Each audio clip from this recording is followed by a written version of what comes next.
Only so, if you're having export problems in remove.bg in 2026, yeah, like the download won't work or your final image won't save, don't worry. This is usually a simple fix. First, try clicking the download or export button again. Sometimes it's just a temporary glitch and it works on the second try. Next, make sure your internet is stable. A weak connection can stop the export process halfway. Now check your export format.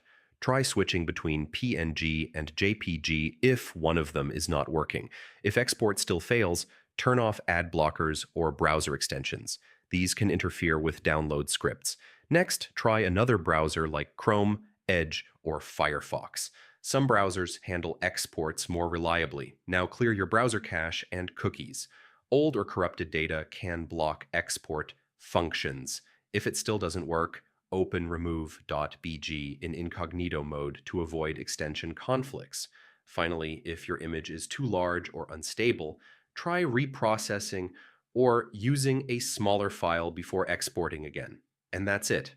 One of these fixes should solve remove.bg export problems and let you download your images normally again.